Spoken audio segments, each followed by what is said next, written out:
Petronelli, please. You have the right to do so.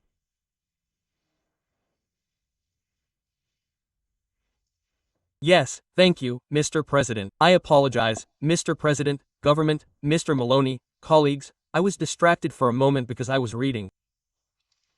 The stamped text of the budget law arrived, right? Well, nothing. I was looking for the abolition of the Fornero law, but I couldn't find it in.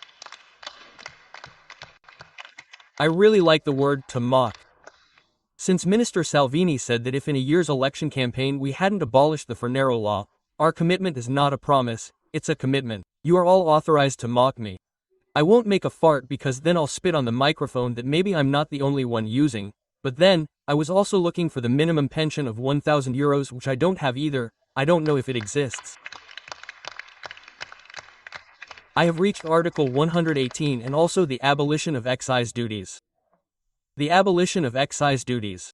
Look, I had a moment of hope because there's a piece on excise duties and the increase in excise duty on diesel. There's also the reduction in the SI on gasoline, the same, except that we use 9 billion liters of gasoline and 27 billion liters of diesel in this country for motor vehicles. So the ratio is not exactly 1-to-1. You see, then there's the most important thing. It's a wonderful effect. I don't know if your copy of the budget laws, stamped like mine, is also changeable. That is, it has a front page with those materials that if you put them on one side you see the rule on extra profits and Salvini sees it. If you put it on the other side, Tajani says, no, there is no rule on extra profits, and tries to get serious again, even though I think the things I said are at least a little serious. I started like this, after 12 times that you, President Maloney, have come to this chamber before the Council of Europe and the European Council, I apologize. For 2 reasons. I usually strictly adhere to the order of business of the European Council.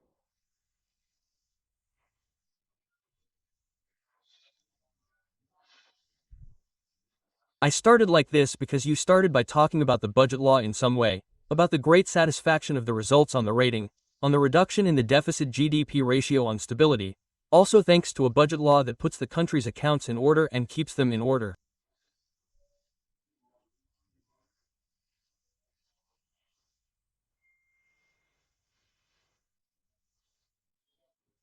But you see, there is also the record of 1.3 million children living below the absolute poverty line.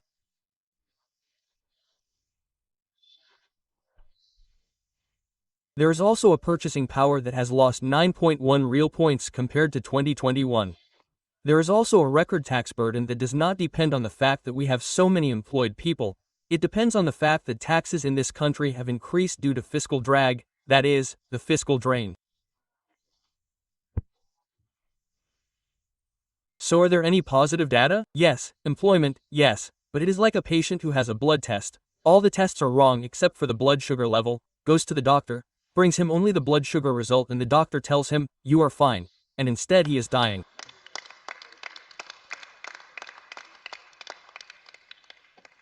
And you see the comment made by President De Cristofaro on your presence. You come every time your presence is scheduled for the Council of Europe. I understand that the Prime Minister cannot come to Parliament every week, and I also understand that we ask for your presence practically every day. So, let's make a pact. We will try to ask for your presence here a little less often to discuss things that are not just foreign policy, and perhaps you should make an effort to come a few more times in the last 2 years of the legislature, not just for the European Councils. I ask for the Prime Minister Quest on time for a lifetime, but I don't have him. Then, and after that, I will spend the last half of my speech on the issues of the Council instead. Unfortunately, I made a bet before starting my speech and I lost it. Before listening to your replies, I lost it. I had bet that you would not mention the superbonus, that you would not mention skates, scooters or desks with wheels, and I lost the bet. I lost the bet and so I will have to pay for a pizza.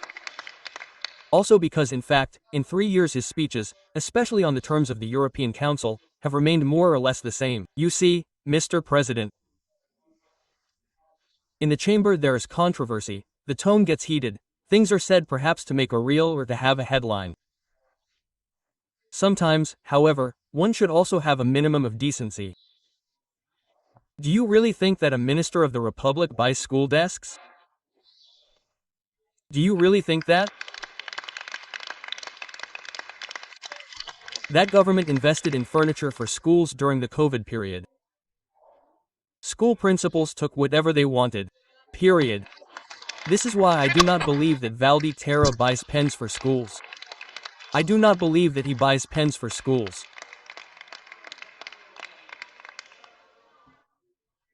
Let's come to the subject. One last consideration on freedom of the press. Many things have been said, I will not repeat them, but the difference is that the Prime Minister, when Giuseppe Conte was, like all Prime Ministers, mocked in the press, never reported a journalist. You are the only party that has filed a complaint against a journalist who has nothing to do with it today, but I say it as a sign of détente, as a signal of attention. Withdraw that complaint. In fact, no one is at fault, no one, but withdraw that complaint. On the issue of rearmament, it is the Parliamentary Budget Office that has said that, given the partial suspension for 4 years of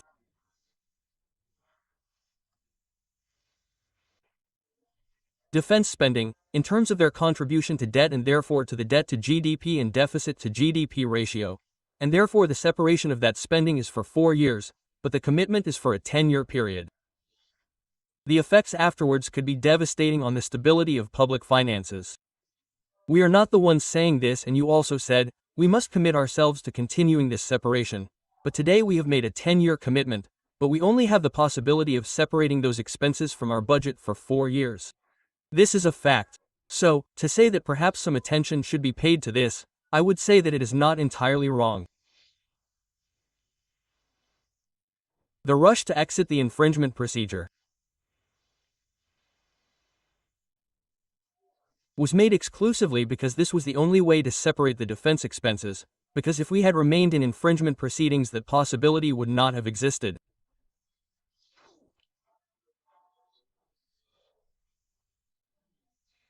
But you see, you decided to exit in a hurry not by acting on growth, but by acting exclusively on the part of expenses, therefore less investment, horizontal cuts, no prospect of growth, no prospect of development.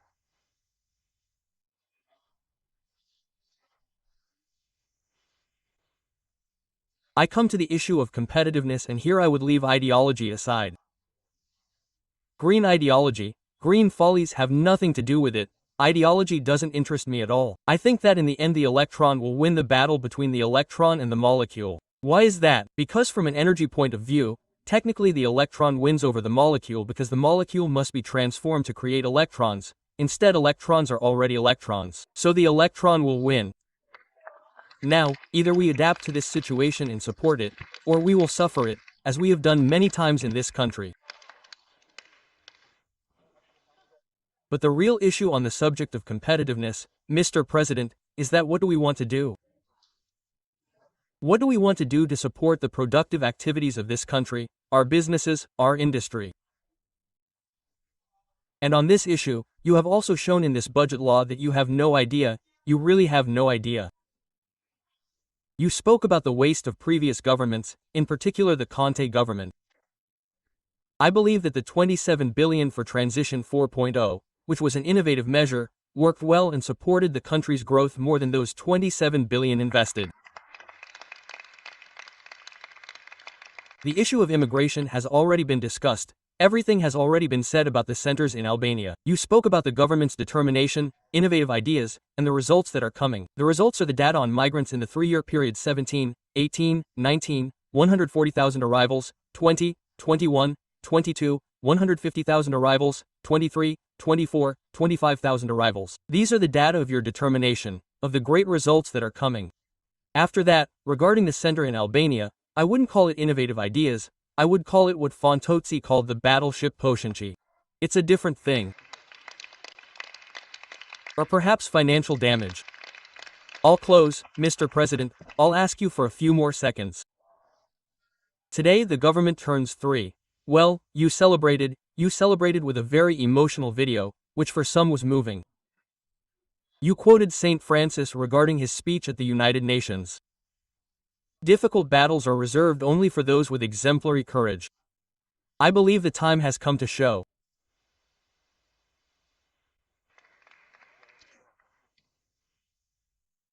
how much courage you have shown, Mr. President, when you signed the Stability Pact, then writing that you had signed it with regret. Is that courage? It is courageous to commit internationally, in Europe and NATO, to support a defense plan that will certainly involve aggregate spending of hundreds of billions over 10 years. That is courage. It is courageous to have announced a 40% tax on banks and then removed it. Is that courageous? And courageous when you entered the European Commission with Minister Fitto and yet you do not vote for the European Commission and are perhaps both in government and in opposition, in the struggle and in government in Europe. That is courageous. It is courageous, President Maloney. When you managed to tell Netanyahu that perhaps he was exaggerating after 60,000 deaths, is that courageous?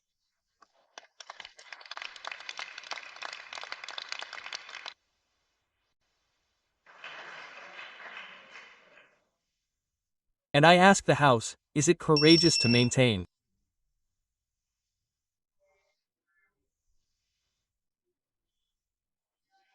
that Ukraine must win on the battlefield and defeat Russia and then not say then we must send men in addition to weapons because that would be consistent?